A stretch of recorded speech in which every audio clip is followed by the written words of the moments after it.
masaya.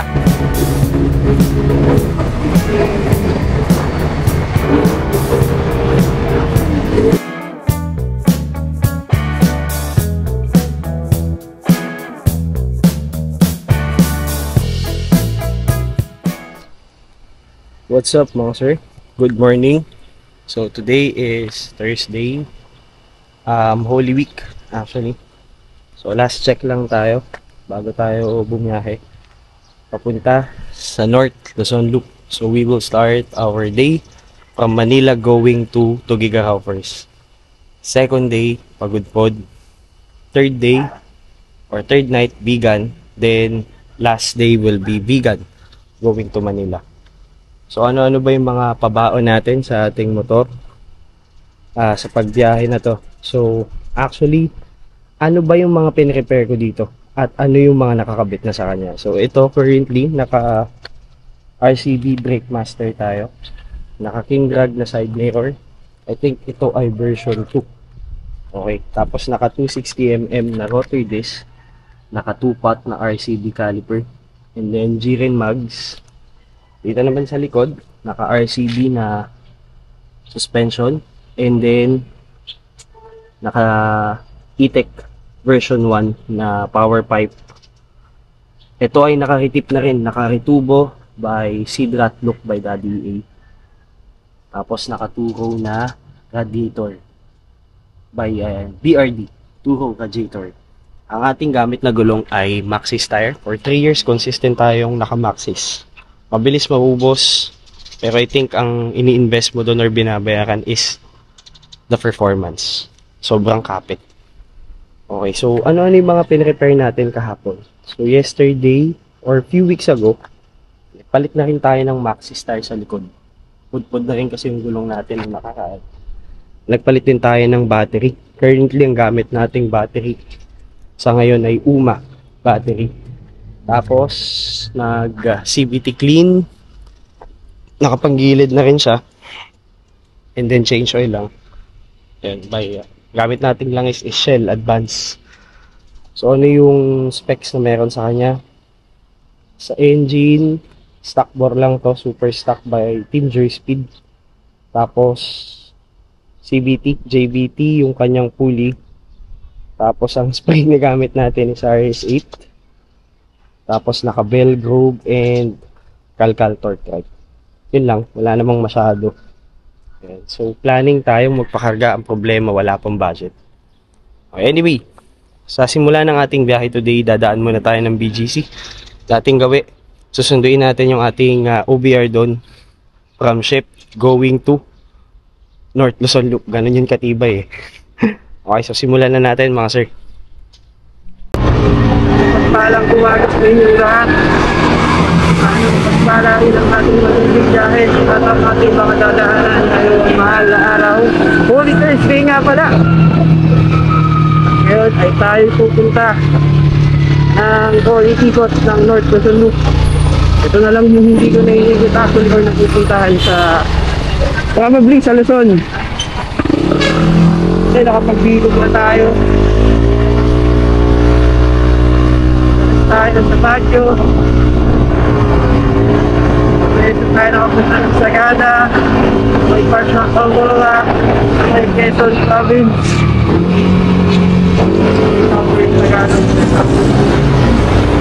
Hindi lang talaga. Ito yung pangarap ko natin na saan or maikot. Dahil probably after nitong meetings na natin ay tawid isla. Looking forward na agad.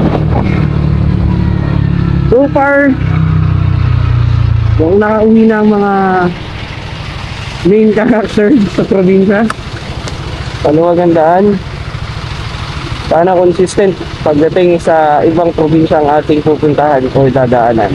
Like Bulacan, Nueva Ecija, Aurora Province, kaya doon sa may bandang Isabela. So approximately, upon checking the Google Maps or yung map, ang prediction ng oras ng biyahe natin from Manila going to Tugigaraw will be 11 hours. So either humaba pa yun or Bilis. Depende sa magiging facing. Anyway, kagandahan naman ngayon, dalawa lang kami ng araw ng CRL. So, hawak namin ang aming oras. Ang facing ko ay facing ko, ang pahinga namin ay pahinga namin. So, ganun lang ito dito. So, manunod muna tayo sa BBC. And after nito, saka tayo mabaklak papuntang Tubigaraw. Yun ang ating first stop sa biyahe nito. So, almost 400 kilometers ang ating gagawin. Ito yung pinakamahaba yung ating tayo.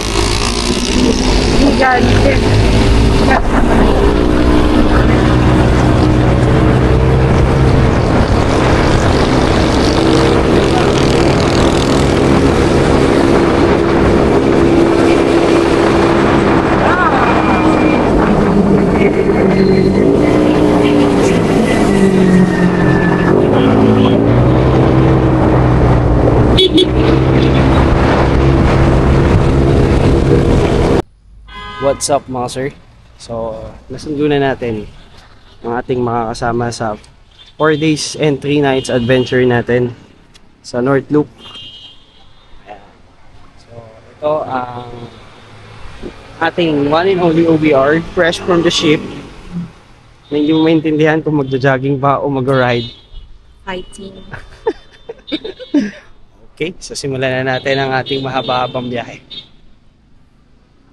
Let's go! At ayan mga sir, dito kami ngayon sa kahabaan ng EDSA Guadalupe. So far, so good. Sana na, consistent. Kung nauna na yung mga ibang character ko talaga sa kanilang hindi naman. Hindi ngayon. Next week na lang.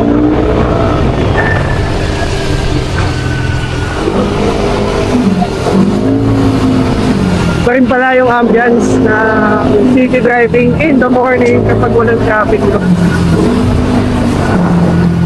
Pag iba yung awa ng EDSA sa mga ganitong panahon.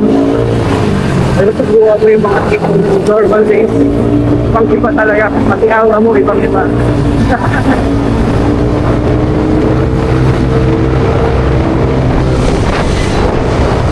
Agang sumikat si aking araw. Sumikat ka lang. Sumikat.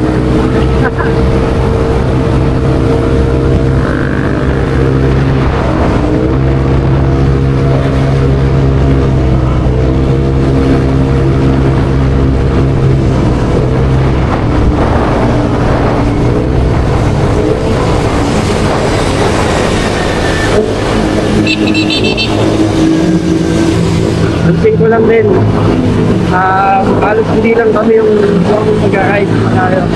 Kasi naman nakita, lalo na kagabi Wednesday night. Ang daming mga karga ng motor, literal na kargado ng gamit.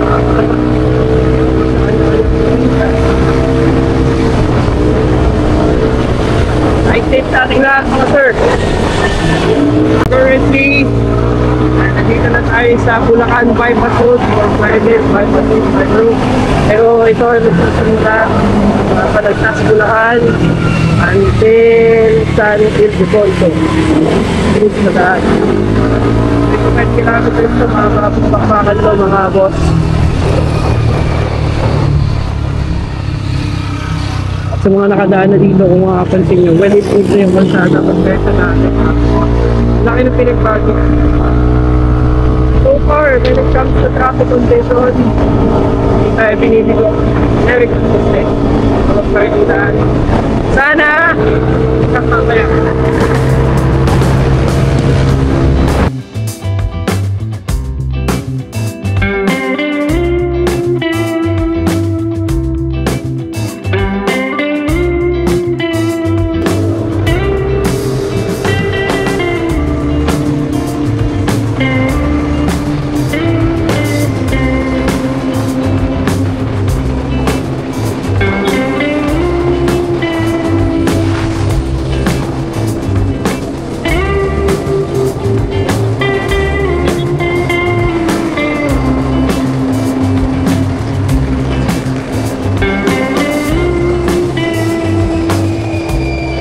what's up mga sir? And first gas up namin dito sa San Miguel, Bulacan. At grabe rin yung traffic. So pinalamig lang muna natin yung motor. Saglit. Pagpahingin lang natin. Pati yung angkas. And then in few minutes siguro iwasan din natin yung paghinto ng medyo matagal. Kasi yun din ang nakaka-antok eh. Lalo na wala pang tulog tong angkas natin. Galing kasi ng shift. So, most likely mga 5 to 10 minutes lang. Water break, CR break, tapos gas up. Tapos biyahe ulit. Kasi medyo malayo din talaga yung biyahe ngayon. Katulad ng mga biyahe natin. So, yun lang muna. Back na ulit. Let's go!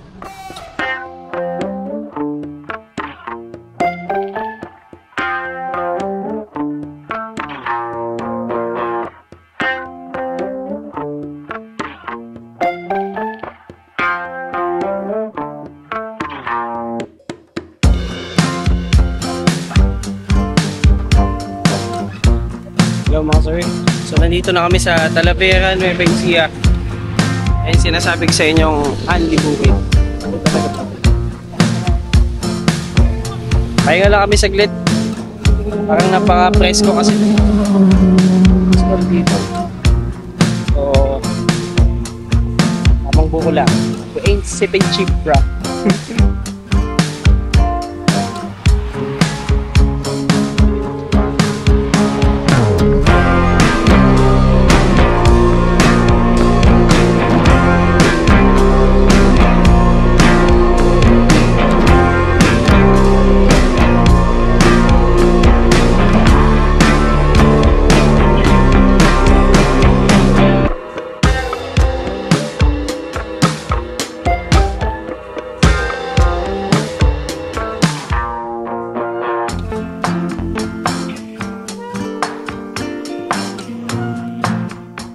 So ayun mga sir, nandito na kami sa may boundary ng Pantabangan at Aurora.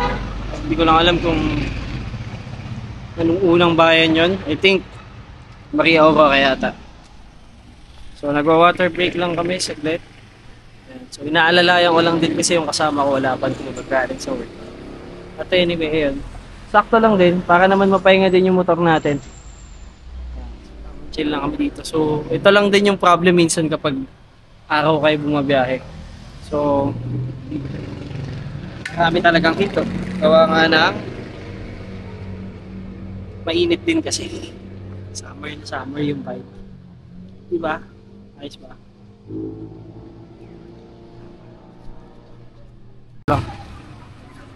So far, nakailang gas up na rin kami. Pangalawa na to. Malakas ba sa gas ang motor? O hindi, syempre. Ang mahalaga doon yung masaya ka sa performance eh. Syempre pag mabilis din sa gas. Hindi naman mabilis na mabilis, tama lang.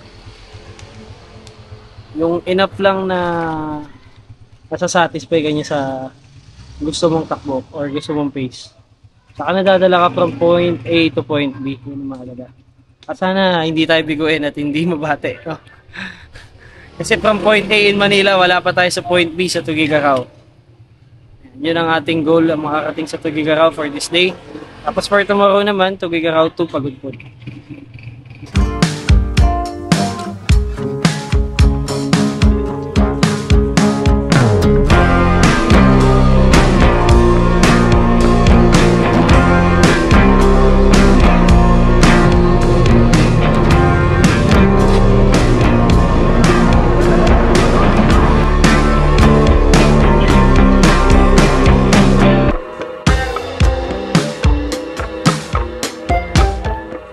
Buhos. Andito na tayo sa may Maria Aurora. Ito ay dam actually na isang sasakyan lang ang kasya. So, ang pinagtataka ko ngayon ay bakit umaatras tong pang Benten na Hyundai na van. Dahil ba malaki siya? Ayan muna natin. Maki-epal muna tayo dito. Baka pwede ang motor. Sa Sayad siya eh. Hindi siya pwede. Okay, better luck. Next time, ang layo ng ikutin mo, sir. Bungabon. Ayun o, Maria Aurora. Okay. Welcome to Maria Aurora. Ganda na daan. Welcome to Aurora. Ayan, nasa Aurora na tayo. It's a sunny weather. It's sunny day dito sa Aurora. Lupit oh. Sa baba, parang nasa ibabaw ka ng isang malaking wall. Sa baba nito, sa kabilang side, puro puno lang at bundok. Dito rin naman sa kabila, puro puno at tubig. Ito yung Maria Aurora Dam. Tama ba? Sure. Yun nga yata yun. Solid.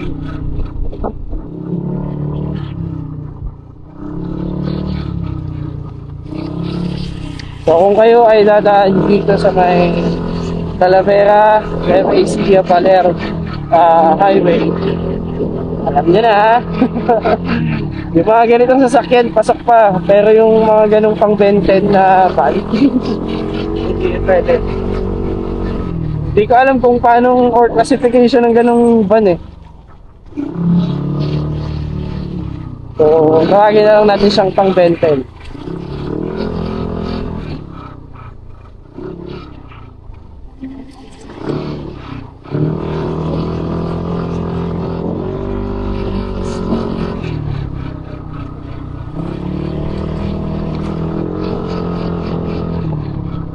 Oo, meron pa rin pala dito. Malaki din pala talaga siya. Akala ko yun lang. Ano kaya akala dito? Oh, meron kang resort. Oh. Ayan na, meron kang resort.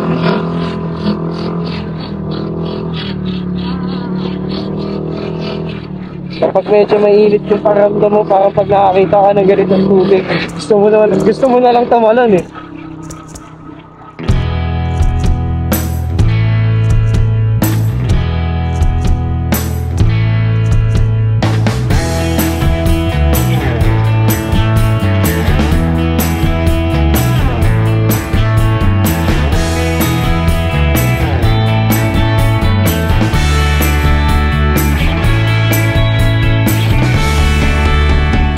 Nog, pagod, gutom.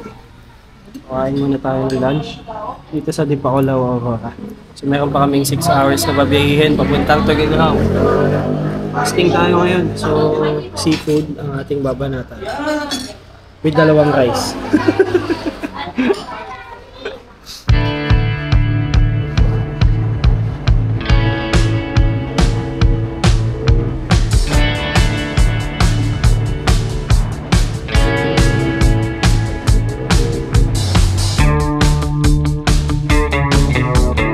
Ang 4 na bisita ko na yata to sa Amper Beach dito sa Dipakulaw, Aurora.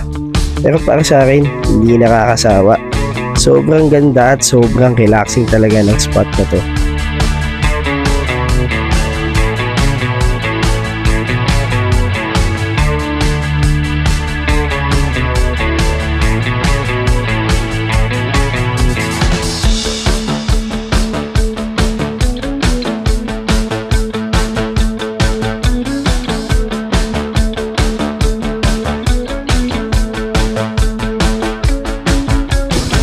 Okay, so update lang.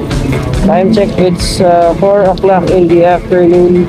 Nandito pa lang tayo sa may Dipakulaw or Dinadjawan, Aurora, mga sir. So, approximately dito sa Google Maps, 5 hours pa ang ating magiging biyahe hanggang doon sa Transient sa mismong tutuloyan namin sa Tugigaraw. Napakaraming rider ngayon at napakaraming tao ngayon dito sa Dinadjawan. As usual, it's vacation pang weekend kasi. Ito pa sila, nagpapahinga na at nag-enjoy sa beach. But anyway, ginusto naman namin to. Kami naman, tuloy pa ang biyahe papuntang Tugigaraw. At awat ka na bakbakan. Go!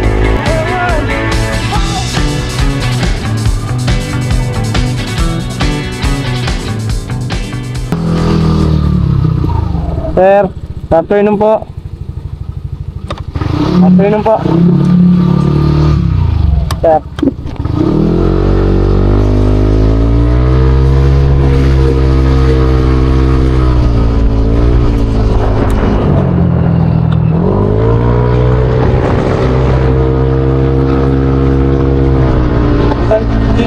lang ha. Pero pag pulis sa probinsya tapos checkpoint na ganyan, parang napakagaan. Hindi ko naman nilalaan. Speaking of pagaan sa pakiramdam, ito talaga yun. Tahimik na lugar, malinis na hangin, magandang daan, magandang tanawin, at higit sa lahat, malayo sa mga tarpaulin.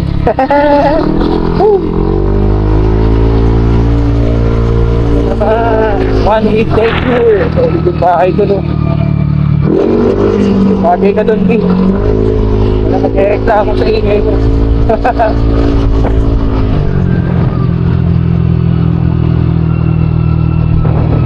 Oh my God.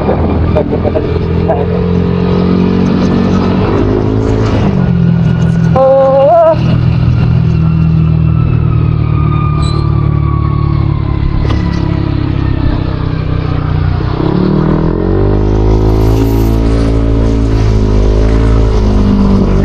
Actually, ako lang pa, wala, pero di talaga ako masyadong familiar sa probinsya ng Quirino dati.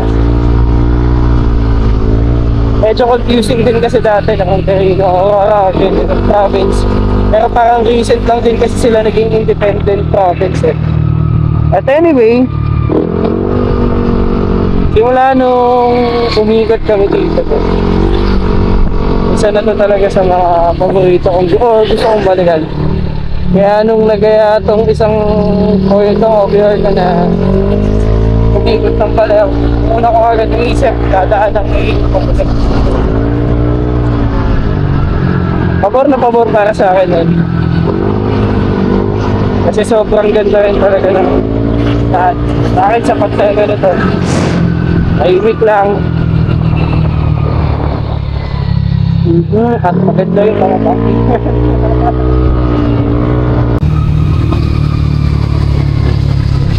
Okay, currently we are in Nagtipunan, Quirino Province.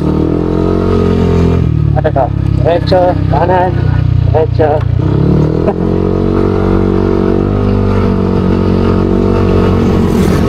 Maganda ng salay din dito.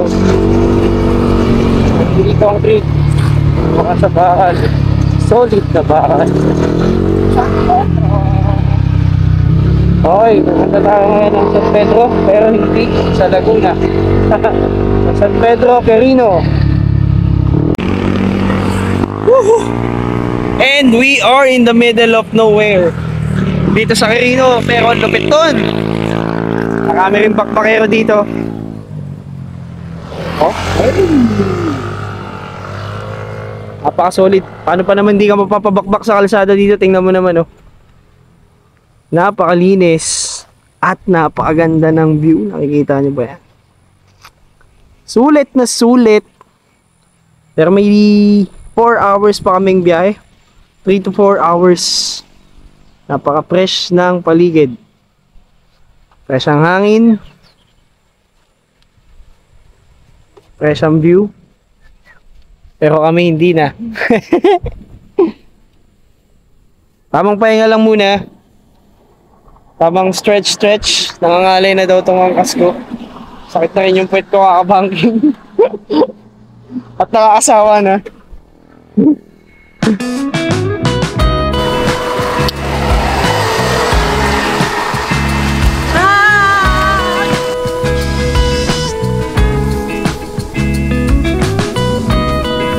Ang saya.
Plano talaga sana namin bumakbak. Papunta na ng Tugigaraw. Pero while on our way, going to, I think, Quirino to Isabela pa lang to. So may Jones, malapit sa kami tumuloy. Bigla naming napansin tong view na to. Tingnan mo naman. Alam mo yung mga picture nung mga libro, nung elementary ka? Ito yun, papi. Solid na solid. Napakaganda. Sobrang relaxing. May kalabaw. Ang lawak ng grass field. Tapos bulubundukin. May bundok doon, bundok dito, bundok dyan. Tapos andun yung aking araw palubog. Oh. Kung last time pumunta kami ng Bataan in Zambales, nagsawa kami sa sunset sa dagat. Ngayon naman, nagsawa naman kami sa sunset sa mountain. Look at that. Napakaganda. Ito yung pinaka pinaka perfect na view. Ano mo naman. Kasama mo si baby 1, si baby 2, tapos yung sunset. Napakaganda.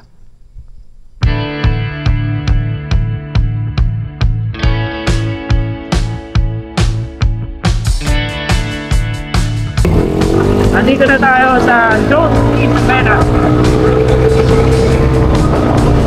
Okay na mga talay.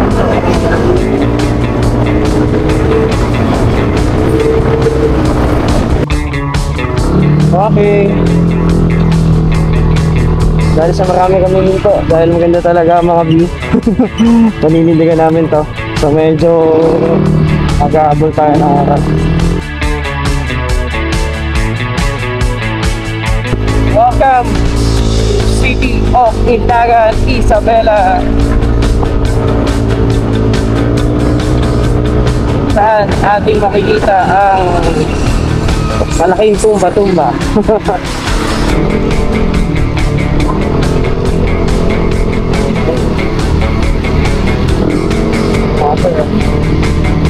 Ngayon ay nasa Kawayan City, Isabela.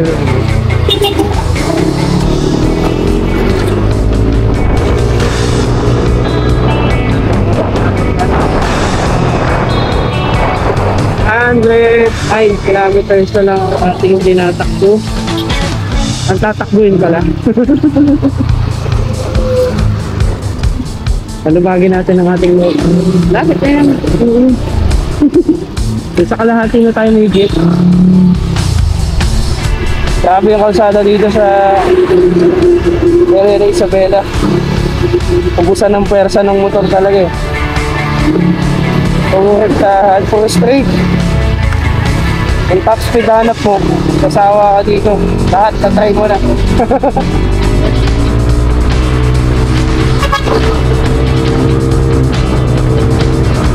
Isa lang hinihiling ko. Sana yung hanggas kayo sa patulog. Yun lang! Ito ka lang dito na, brother. 9 o'clock pa lang ng gabi. Pero parang kami na lang yung biyahe. What's up mga sir? Catch up na. Anyway, nandito na tayo sa Kabanggan sa Isabela. Yeah. Pero kung saan man yon, Isabela pa din. either of the two. So dito na rin kami inabot ng gutom dalawa.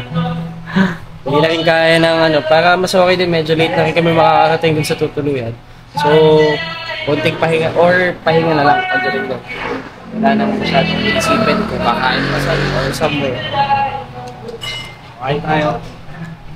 Fasting daw pero naka-chicken. At naka-unli.